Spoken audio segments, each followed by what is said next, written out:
All right, welcome back to another chart study. This is the S&P 500. I've got the daily on my right, the 15-minute on my left, and I'll go ahead and hide these annotations so we can take a look at the daily chart. So, first thing I want to note is price tends to trade from discounts to premiums, premiums to discounts. If you notice on this daily time frame, from this swing, from this low here to this high here, this range, I've taken a fib, and this blue area right here above the 50 level represents premium prices, and this orange level, yellow level at the bottom represents discount prices.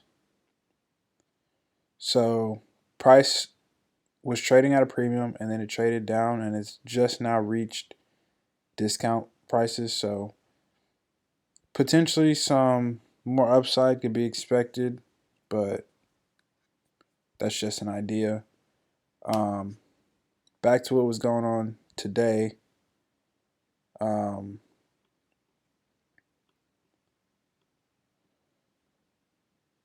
Over looking at the 15-minute chart, I came to the charts at 8:30, of course, and when I was looking at the charts, I had this low, a previous daily low, marked up for sell side liquidity, and I was also looking at these relative equal lows here, relative equal lows here. So with all this combined, I was thinking that there's a really strong level that price could potentially trade down into, and then looking at the top side here, you can see this buy side liquidity with the previous daily high, with a previous daily high, and another swing right here. So this was relative equal highs up here as well. So I thought both these areas were pretty strong areas that price could draw to for liquidity. Um,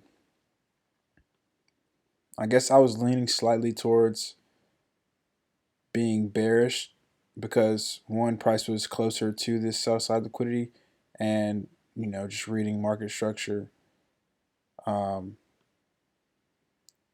price was continuing to price lower. But then after at the open at 9:30, price shot up energetically, and on the 1 hour there was a huge 1 hour candle. So price just shot straight up, had this huge 1 hour candle. Now at this point, my bias was bullish. Okay, that was seeing this gave me the confluence that price had a higher probability that it would trade up and take out this buy side liquidity. So after this happened, my frame completely shifted from up in the air to being bullish on the day. So everything that I was seeing on the charts, I was framing it through a bullish frame of mind and reading everything as price moving in order to take it higher. So this is the 1 hour. I'll put the 15-minute over here because I'm about to drop down even lower. 15-minute on the right side,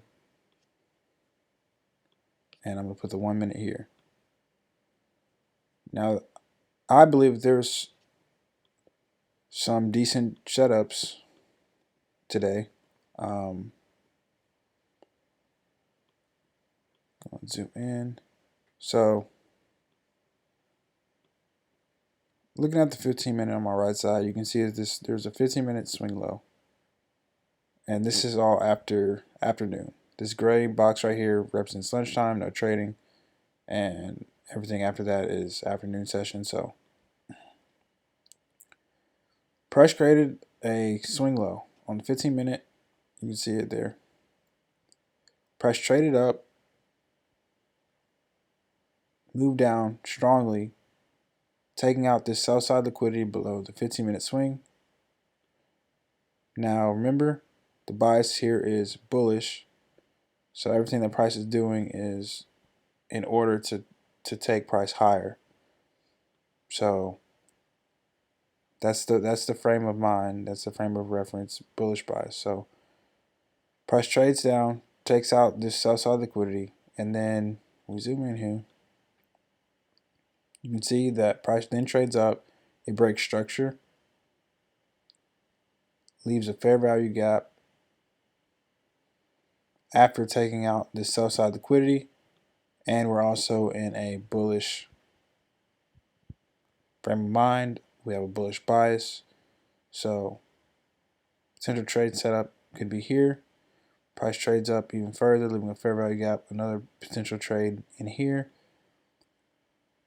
Low hanging fruit targets could be this swing high right here, with the ultimate objective being up here. There's also a third potential entry here. So a lot of opportunities. If you missed the first one, if you weren't, just staring at the charts at this time, there's an opportunity to get in here. There's an opportunity to get in here. And then, price ultimately delivered to the target. One thing that I want to note about this right here, this happened at the end of the day, but because of the time of day, I wasn't really focused on it. But I just want to point out, if this happened at like 9:30 in the morning versus near the close, this would be like a perfect a picture perfect setup, because you would have the run above an old high, right, for the liquidity. Then you'd have the structure break, leaving the imbalance, and then price running up into it and then dumping. Like, this would have been picture perfect if it was in the right context and the right time of day. But just the way that this price moved was just beautiful. Just want to point that out. These were the three main setups that I saw for today. I thought price moved really nicely today. A lot of volume, and I think there was a lot of opportunity today. So that is all I got for this video, and I'll see you in the next one.